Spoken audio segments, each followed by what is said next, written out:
জিলহজ মাসের স্পেশাল ফজিলত হচ্ছে এই, নবী সাল্লাল্লাহু আলাইহি ওয়াসাল্লাম বলেছেন, আল্লাহ পাকের কাছে জিলহজ মাসের প্রথম 10 দিনের নেক আমল, আল্লাহ পাকের কাছে জিলহজ মাসের প্রথম 10 দিনের নেক আমলের অপেক্ষা উত্তম অন্য কোনো আমল নাই। সাহাবীরা প্রশ্ন করলেন যে ওয়ালাল জিহাদু ফি সাবিলিল্লাহ ইয়া রাসূলুল্লাহ, আল্লাহর রাস্তায় জিহাদও কি নয়?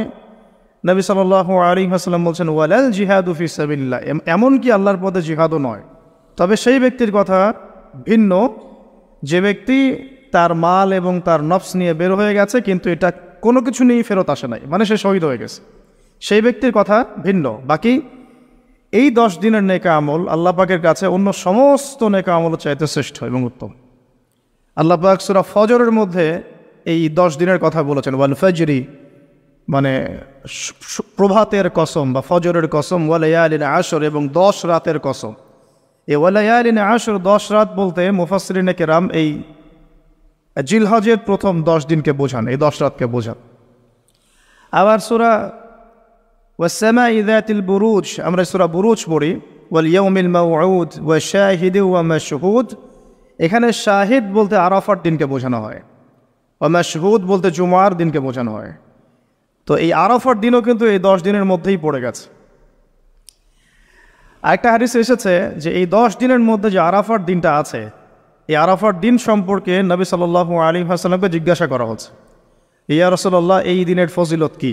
নবী করিম সাল্লাল্লাহু আলাইহি ওয়াসাল্লাম বলছেন, আহতাসিবু আলাল্লাহ, আমি আল্লাহর কাছে আশা করি যে এই দিন মানে আরাফার দিনের সিয়াম রোজা, এটা কি হবে? কাফারা মানে মাফের কারণ হবে, গুনাহ মাফের মোচনের কারণ হবে, সানাতাল্লাতি ক্বাবলা ওয়া সানাতাল্লাতি বাদা, মানে বিগত 1 বছরের আগামী 1 বছরের 2 বছরের গুনাহ মাফের কারণ হবে একটা রোজা আরাফার সাওম। মাশাআল্লাহ, সুবহানাল্লাহ। তো এই 10 দিন এর মধ্যেও পড়ে গেছে আবার হজ, এই 10 দিনের মধ্যেই পড়ে গেছে কি? হজ, হজও এর মধ্যে, আবার কোরবানি নাহার এটাও এর মধ্যে।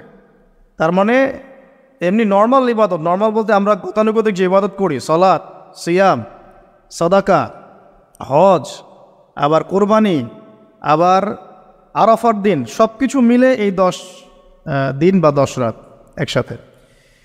তাহলে এখান থেকে বুঝতে পারছি যে এর গুরুত্ব কতটুকু। এখন প্রশ্ন হচ্ছে আমরা এই 10টা দিন কিভাবে কাটালে পরে একটা ইফেক্টিভ 10 ডেজ কাটাতে পারবো জিলহজ মাসের। তা আমি কয়েকটা পয়েন্ট আপনাদের সাথে শেয়ার করি, আল্লাহ পাক আমাদের সবাইকে আমল করার তৌফিক দান করুন। প্রথম যে বিষয়টা খেয়াল রাখতে হবে সেটা হলো নিয়াত বিশুদ্ধ করতে হবে। প্রতিটা হাদিস গ্রন্থের একটা মৌলিক হাদিস হলো ইন্নামাল আমালু বিন্নিয়াত, আর একটা হাদিস হচ্ছে ইন্নামাল আমালু বিল খাওয়াতিম। আমল ডিপেন্ড করে নিয়াতের উপরে এবং আমল ডিপেন্ড করে শেষ পরিণতির উপরে। মানে একজন মানুষ ভালো পথে চলছে, চলতে চলতে খারাপ হয়ে গেল, ওই অবস্থায় মৌত হলো, তার পরিণতি ভালো হলো না। একজন মানুষ খারাপ পথে চলছে, তওবা করে ফিরে আসলো, এসে ভালো পথে চলা শুরু করে এখানে মৃত্যুবরণ করলো, তার পরিণতি ভালো হবে। ইন্নামাল আমালু বিল খাওয়াতিম, আমল শেষের উপর নির্ভর করে, আর আমরা তো জানি না যে কার শেষ কখন। এই কারণে সবসময় আমলে ব্যস্ত থাকা উচিত। আল্লাহ পাক তৌফিক দান করুন। আল্লামা তাকি উসমানী দামাত বারাকাতহু তার উস্তাদ তাকে বলতেন, তিনি তার কিতাবে লিখেছেন যে আমার উস্তাদ আমাকে বলতেন, আমার শাইখ আমাকে বলতেন যে প্রতিদিন দেহের যেমন খোরাক আছে ঠিক তেমনি প্রতিদিন আত্মার খোরাক জোগাড় করো।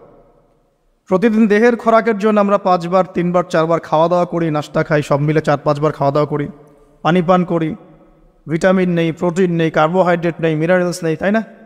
দুধ খাই, কত কি খাই। তো এগুলো দেহের খাবার, অনেকের সাথে আবার হারামও কিছু খাবার খায়।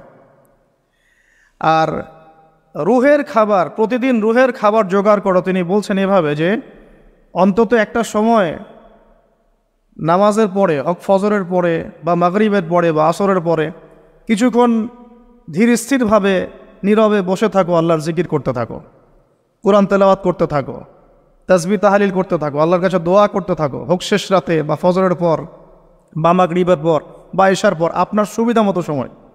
ফজরের পর করতে পারলে বেশি ভালো হয়, শেষ রাত্রে করতে পারলে বেশি ভালো হয়। তো তার উস্তাদ তাকে বলতেন এটা হলো আত্মার খোরাক, এর মধ্য দিয়ে আমরা আত্মার খাবার পাই। আত্মা অসুস্থ হয়ে গেলে দেহ সুস্থ থাকে না। আমাদের সমাজে আমরা যারা চলাফেরা করছি আমাদের বেশিরভাগের প্রবলেম একটা, আমাদের আত্মাগুলো দূষিত। এখন আত্মাগুলো দূষিত, এটা আমি 100% গ্যারেন্টি দিয়ে বলতে পারি। আত্মা দূষিত না হলে আমাদের চোখের হেফাজত করা সহজ হতো।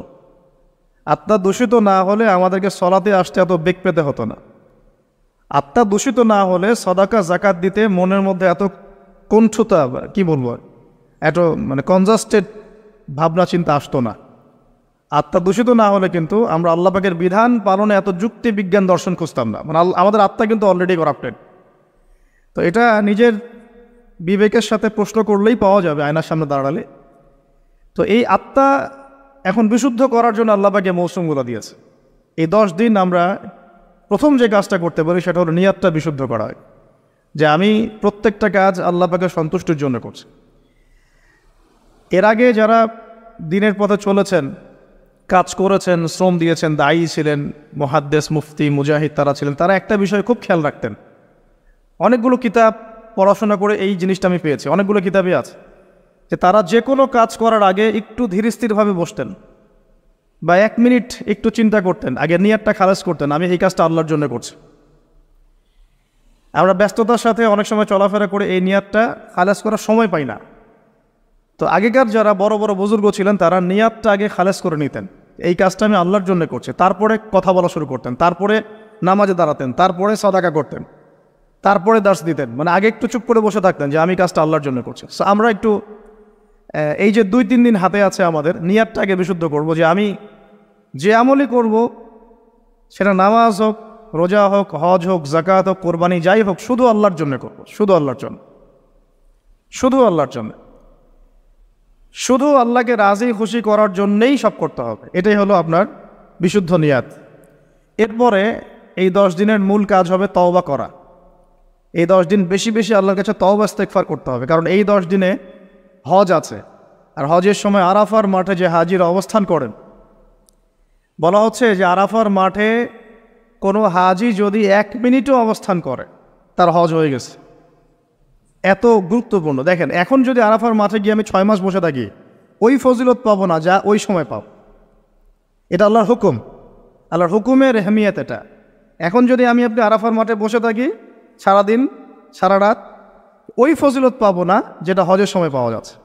হজের মাঠে, আরাফার মাঠে যত হাজিরা আসবে, লক্ষ লক্ষ হাজি, তাদেরকে উদ্দেশ্য করে আল্লাহ পাক বলেন, ফেরেশতাদেরকে বলেন, দেখো আমার বান্দারা কি চায়, দেখো ওরা উস্কো খুস্কো চুল নিয়ে এসেছে, ধুলো মলিন হয়ে এসেছে। আরেকটা জায়গা আছে যে ওই দিন আল্লাহ রাব্বুল আলামিন এত অধিক সংখ্যক বান্দাকে জাহান্নাম থেকে মুক্তি দেন যেটা আর কখনো দেন না, এবং ওই দিন শয়তান নিরাশ হয়ে পড়ে। তাহলে এই 10 দিনে আমরা যারা যেতে পারছি না হজে, আমাদের কাজটা তাদের সাথে একাত্মতা পোষণ করে তওবা করতে থাকে। মানে ইউনিটিটা কেন? যেমন ধরুন একটা হাদিস বলি যে আরাফার জিলহজ মাসের চাঁদ ওঠার আগেই যারা কুরবানি করতে সক্ষম, আমরা যারা কুরবানি করতে চাই, তাদেরকে নখ, চুল এগুলো কাটতে নিষেধ করা হয়, তাই না? চাঁদ উঠে গেলে নখ, চুল এগুলো কাটতে নিষেধ করা হয়, এটা হাদিসেই আছে। আর এর আগে কেটে ফেলতে বলা হয়, যে নখটা আগে কেটে ফেলেন, চুলটা আগে কেটে ফেলেন, দাড়ি আবার কাটতে যায় না, নখ আর চুল।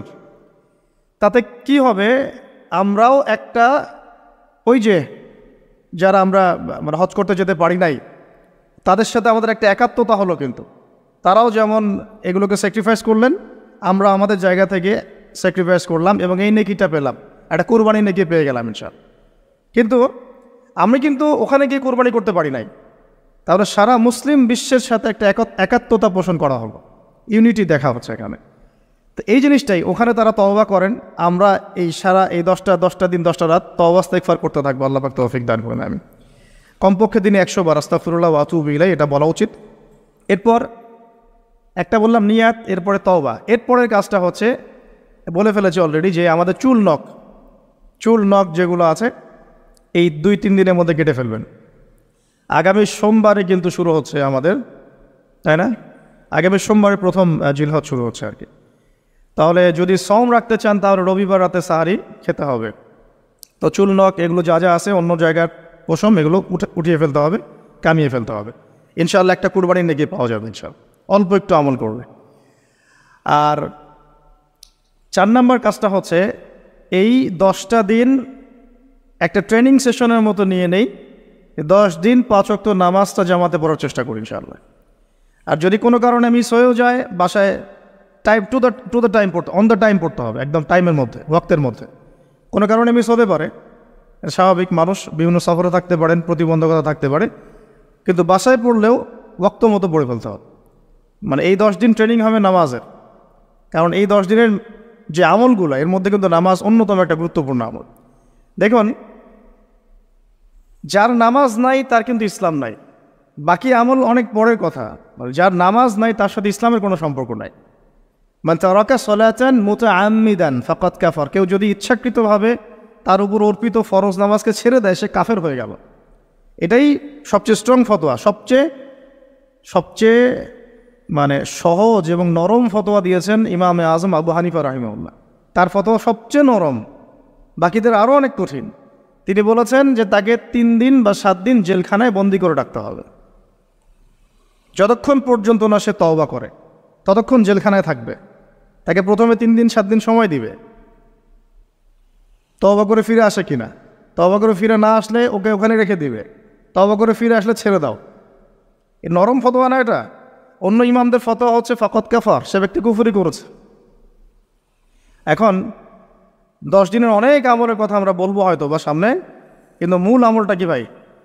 নিয়াত বিশুদ্ধ করে তওবা করতে থাকা, নামাজটা শক্ত করে ধরা। আল্লাহ পাক সবাইকে নামাজ ধরার তৌফিক দান করুন। এবং ফরজ নামাজের সাথে 17 রাকাত ফরজ নামাজের সাথে বেতর পড়বেন 3 রাকাত। আর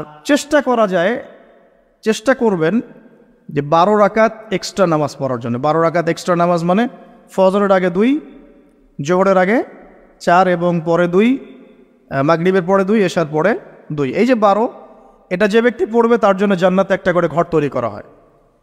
তো এই আমলের মৌসুমটা কাজে লাগাই। এর প্রত্যেকটা দিন, প্রত্যেকটা রাত কিন্তু গুরুত্বপূর্ণ। তো নামাজটা আমরা খুব ভালো করে ধরার চেষ্টা করব এবং 12 রাকাত এক্সট্রা নামাজ পড়ার চেষ্টা করবো ইনশাআল্লাহ। আল্লাহ পাক তৌফিক দান করে। আর যদি রাত্রে জাগতে পারি আরও ভালো হয়। ফজরের আগে যদি 1 ঘন্টা জাগতে পারি, ওই যে আমরা যেমন লাইলাতুল কদরে তালাশ করার জন্য জাগতাম, শেষ দশকে ইতিকাফ করতাম, সেভাবে শেষ রাতে ওঠার চেষ্টা করি। আল্লাহ পাক আমাদের সবাইকে তৌফিক দান করুন, আমিন। এবং এই সময় বেশি বেশি দোয়া করা উচিত, বেশি বেশি জিকির করা উচিত, তাসবিহ তাহলিল করা উচিত এবং বেশি বেশি সলাতের সেজদায় আল্লাহর কাছে নিজের চাওয়াগুলো পেশ করা উচিত। আর এরপরে আমরা যে কাজটা করব এই 10 দিনে, সেটা হলো সওম রাখা, গুরুত্বপূর্ণ কাজ, রোজা রাখা। আমরা চেষ্টা করব 10টা রোজা রাখার জন্য। যদি না পারি অন্তত পক্ষে আরাফার সওম কবে, এটা নিয়ে একটা বিতর্ক সামনে আসছে আহলুল ফেসবুক ওয়াল জামায়াতের মধ্য দিয়ে। ঠিক আছে, 10 তারিখে রাখবেন না 9 তারিখে রাখবেন, এটা নিয়ে একটা বাহাস আবার সামনে আসবে।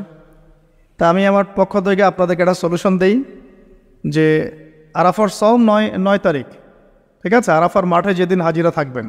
অনেক কনফিউশন দেখতে পারেন, আপনি 2 দিনই রেখে দেবেন, ঝামেলা শেষ, কোনো সমস্যা। একটা রোজা রাখলে কি এমন হবে? আরও ভালো। আমরা তো ইয়াং, আমরা রাখতে পারবো ইনশাল্লাহ, না খেয়েও রাখতে পারবো ইনশাল্লাহ। পানি যদি নাও খেতে পারেন, 1 ঢোক পানি খেয়েছেন সাহারিতে, ওটা দিয়ে রোজা রাখা যাবে না ইনশাল্লাহ? তো আমরা পারবো। আমাদের মনের মধ্যে শয়তান কিছু দুর্বলতা সৃষ্টি করে, আল্লাহর পথে বেরিয়ে গেলেই দেখবেন শক্তি আল্লাহর পক্ষ থেকে আসছে। অনেক সময় অলসতা আসতে পারে যে মনে হয় পারছি না, মনে হয় পারবো না, এইটা যখন নেমে যাবেন দেখবেন পারছেন ইনশাআল্লাহ। তো আমরা সহজ সমাধানে যাই, 2টা রোজে রাখবো ইনশাআল্লাহ। ঠিক আছে, কি হবে তাহলে? আগের 1 বছর, পরের 1 বছর, 2 বছরের গুনাহ মাফ হবে ইনশাআল্লাহ। ঠিক আছে, তো এখন আমরা আরাফার সওম তো আসতে দেরি আছে। আমরা এই 10 দিন যতগুলো করে সম্ভব রোজা রাখার চেষ্টা করি। যেহেতু সোমবারেই শুরু হচ্ছে, সোমবার আবার রোজা রাখা কি সুন্নাহ। সোমবার একটা রাখতে পারি, আবার বৃহস্পতিবার একটা রাখতে পারি, 2টা হয়ে গেল। আবার আরাফার 2টা রাখতে পারি, 4টা হয়ে গেল। অন্তত 4টা 5টা রাখার চেষ্টা করি। আর যারা পারবেন 10টাই রাখার চেষ্টা করেন। আল্লাহ পাক তৌফিক দান করে নেবেন।